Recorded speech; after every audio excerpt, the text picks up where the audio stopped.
Como nasceu o estilo de tatuagem mais usado até hoje e também um dos mais utilizados. A tatuagem já foi um sinônimo de rebeldia, de pertencer aos marginais da sociedade. Mas em um canto, lá no sul da Califórnia, a escassez de cores e a opressão transformaram o preto e branco em uma forma de arte, que conquistaria logo mais tarde o mundo todo. E aí, ficou curioso para saber que estilo é esse? Então pega a pipoca e assiste aí que hoje o papo vai ser brabo. Bem-vindo ao canal Verta Creations. Não se esqueça de se inscrever, deixar seu like e comentar. Essa é a história do estilo Black and Gray. Para a cultura ticano, a tatuagem era um batismo de rua, uma declaração de identidade e um laço inquebrável com a família, a fé e o bairro. O maior laboratório de inovação, no entanto, foi na prisão. Sem acesso, por motivos óbvios, a estúdios ou cores vibrantes, os reclusos resolveram inovar. Eles criaram máquinas caseiras, com motores de rádio cassete, aqueles Walkman, aquele motorzinho dentro do Walkman, e usavam como agulhas cordas de guitarra e usavam as cinzas para fazer a tinta. Se você não entendeu, eu vou te explicar. O motor era usado com um parafuso fora do eixo para fazer com que uma espécie de pistão subisse e descesse e uma haste presa com uma linha empurrava uma agulha feita de corda de guitarra. Eles pegavam a corda de guitarra, esticavam ela dentro de um nylon, eles tiravam ela dali, ela saía toda torcidinha e eles afiavam ela numa pedra. Depois de tanto passar assim para arredondar, para tirar aquele aspecto de mola, eles acabavam deixando ela retinha e fina. E ali eles colocavam um pigmento feito com sola de sapato queimado, qualquer coisa preta que desse uma fuligem, e essa fuligem bem fininha fosse raspada num vidro ou em alguma superfície bem lisa, que eles colocavam em cima, onde pegava fogo e saía aquela fumaça preta, e ali misturava cachaça ou tequila, óleo de bebê e o que tivesse de líquido, podia ser água, para poder fazer os pigmentos. E essa limitação forçou o desenvolvimento do sombreamento.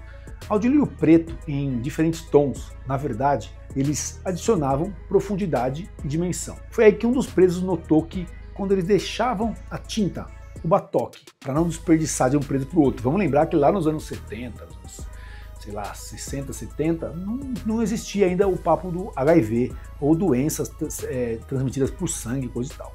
Na cadeia, eles não se importavam com isso, ou não tinham esse conhecimento. Então a tinta era usada para vários presos. Então, para não desperdiçar um material tão raro, que eram as tintas, eles colocavam o batoque para não cair no alto, perto de uma janela. E conforme os dias se passavam, o líquido evaporava e a tinta decantava para o fundo, ficando mais denso aquele pigmento que hoje nós conhecemos como mica, que é o pó que faz pigmento da tinta.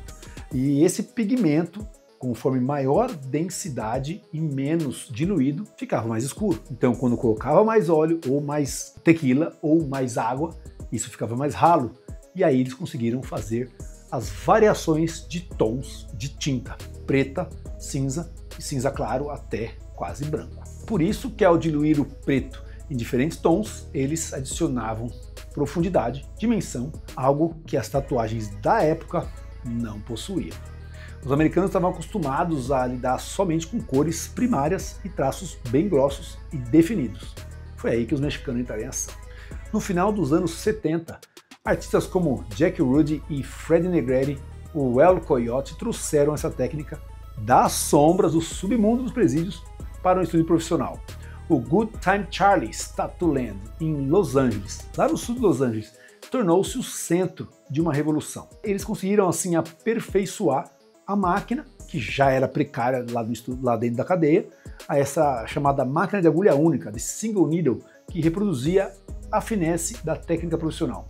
Mas, com precisão profissional, isso levou a arte deles de aqueles distintivos, os flashes, a murais muito complexos, dando origem ao Fine Line Black and Gray. O trabalho era tão revolucionário que, em 1977, na convenção de tatuagem de Reno, ele chocou a cena tradicional. Ninguém esperava por aquilo. Eles chegaram exibindo aquelas peças gigantes com tamanha profundidade, detalhamento, e os americanos simplesmente não entendiam. porque não estavam acostumados a ver nada daquilo na rua. E até mesmo figuras como Ed Hardy ficaram fascinadas com o realismo e a técnica. Sim, ele mesmo, Ed Hardy. Dessas camisetas que a gente vê por aí espalhada, ele era tatuador. O Black and Gray havia saído lá de East LA para o cenário mundial. Foi a primeira vez que a cadeia colocou a arte no mundo. A revista Tattoo Time, também de Ed Hardy, funcionou como uma pedra roseta. Sabe pedra de roseta? Sim, espalhando o conhecimento do Black and Gray por todo o globo, impulsionado pelo desejo ticano de homenagear a família, os falecidos e a fé. O Black and Gray se tornou o veículo perfeito para o fotorrealismo. O que hoje a gente chama de portrait, que é de inglês, é fotorrealismo.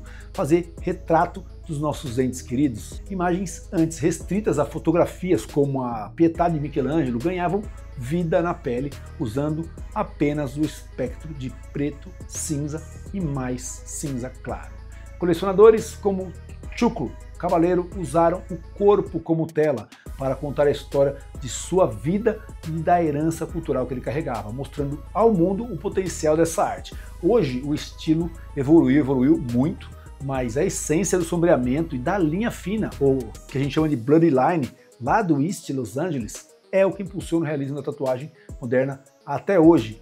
Hoje se usa linhas tão finas que a gente chama vulgarmente de Bloodline, ou linha de sangue. Quase não tem tinta. O Black and Gray é mais que uma técnica, é uma crônica, e ele nos lembra que a arte pode surgir nas condições mais difíceis e adversas e que a verdadeira inovação muitas vezes vem de onde a sociedade menos espera, o famoso ócio criativo.